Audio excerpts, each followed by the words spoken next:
دستور کو سمجھیے، منشور کو سمجھیے۔ میرے نبی کریم صلی اللہ تعالی علیہ وآلہ وسلم نے صحابہ کرام علیہم رضوان کے مجمع میں یہ بات ارشاد فرمائی۔ صحابہ کہنے لگے حضور دیکھیے کتنا خوبصورت موقع ہے، کتنا اچھا موقع ہے، اور کس قدر اللہ نے حالات ہمارے حق میں کر دیے کہ حضور ایک مسلمان میدان میں نکلتا ہے تو کافر دوڑنے لگتے ہیں، کافر بھاگنے لگتے ہیں۔ ایک مسلمان میدان، حضور کس قدر اللہ نے فضل کیا۔ میرے حبیب کریم علیہ السلام نے ٹھنڈی آہ بھری،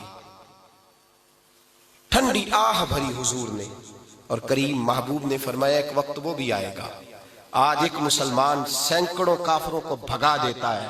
یہ یاد رکھنی آپ نے حدیث کا، ایک وقت ایسا آئے گا ایک کافر ہوگا اور 1000 مسلمان اس کے آگے دوڑ رہا ہوگا، بھاگ جائیں گے مسلمان، بھاگیں گے، ایک کافر کے آگے بھاگ رہے ہوں گے مسلمان۔ صحابہ کرام حیرت میں مبتلا ہو گئے، آنکھیں کھول کے دیکھنے لگے۔ ان کے لیے یہ بات اچنبھا تھی، ان کے لیے یہ بات انوکھی تھی، یہ انفرادی بات۔ حضور یہ آپ کیا فرما رہے ہیں؟ محبوب کریم علیہ السلام نے فرمایا میں تمہیں بتلا رہا ہوں ایک وقت ایسا آئے گا، ایک وقت آئے گا کہ ایک مسلمان، آج تو یہ وقت ہے کہ ایک مسلمان 1000 کافر کو بھگاتا ہے، پر ایک کافر 1000 مسلمان کو بھگائے گا۔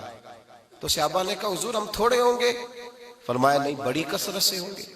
یا رسول اللہ ہمیں جنگ نہیں کرنی آتی ہوگی؟ فرمایا نہیں، جدید اسلحے ہوں گے، جدید ہتھیاروں سے لیس ہوگی میری امت۔ حضور پھر وجہ کیا ہوگی؟ نبی پاک نے فرمایا تمہارے اندر وہن پیدا ہو جائے گا، وہم نہیں، وہن، واو ہے نون، تمہارے اندر وہن پیدا ہو جائے گا، وہن آ جائے گا تمہارے اندر۔ حضور وہ کیا ہوتا ہے؟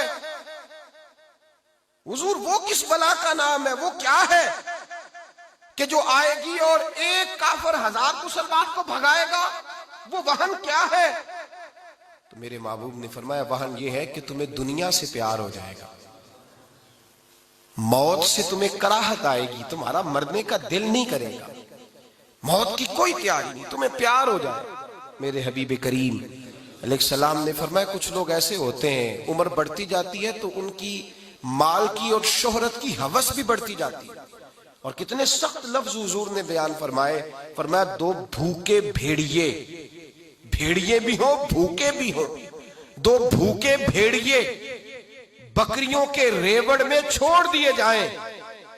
بھیڑیا تو اس کا پیٹ بھرا بھی ہو تو بکری نظر آ جائے تو کھا جاتا ہے، اور فرمایا 2 بھوکے بھیڑیے بکریوں کے ریوڑ میں کھلے چھوڑے جائیں، اتنی تباہی نہیں کرتے جتنی پیسے اور شہرت کی محبت انسان کے دل میں، ایمان میں تباہی پیدا کرتی ہے۔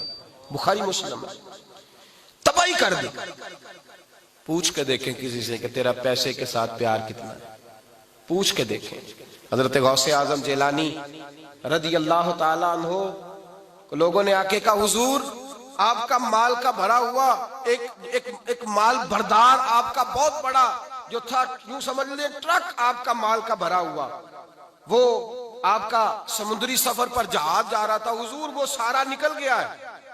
آپ نے فرمایا الحمدللہ چلا گیا ہے۔ چھوٹی سی تجارت کرتے تھے شروع میں غوث اعظم، بعد میں انہوں نے آ کے کہا حضور وہ سارا ڈوب گیا ہے پانی کے اندر مال۔ آپ نے فرمایا الحمدللہ، ڈوب گیا ہے تو الحمدللہ الحمدللہ۔ تھوڑی دیر کے بعد کہا حضور بچ گیا، فرمایا الحمدللہ۔ لوگ کہنے لگے حضور یہ کیا بات ہوئی؟ فرمایا جب تم نے کہا ڈوب گیا تو میرے چہرے کا رنگ تو نہیں بدلا تھا؟ کہا حضور نہیں۔ فرمایا جب مل گیا تو پھر بھی رنگ تو نہیں بدلا تھا؟ کہا حضور نہیں۔ تو کہا الحمدللہ آپ نے کیوں کہا؟ آپ فرمانے لگے مال نہ بھی رہے تب بھی الحمدللہ، آ جائے تب بھی الحمدللہ، اس لیے کہ نہ میں مال کے پیچھے بھاگتا ہوں نہ پیار کرتا ہوں، میں تو صرف اپنے رب کی تعریف کرتا ہوں۔ میرے بھائی اتنی دولت سے محبت، تقریریں بکتی ہیں، نعتیں بکتی ہیں، قرآن پاک کی تلاوتیں بکتی ہیں، معاذ اللہ، ریٹ لگتے ہیں، ریٹ لگتے ہیں۔ لوگ پیغام دیتے ہیں کہتے ہیں مولانا کتنے پیسے لیں گے آنے کے، نعت خان صاحب کتنے پیسے لیں گے؟ ریٹ لگتا ہے معاذ اللہ، جج کا ریٹ، وکیل کا ریٹ، تاجر کا ریٹ، ہر شخص کا یہاں ریٹ لگتا ہے۔ دولت کے پیچھے بھاگتا ہوا انسان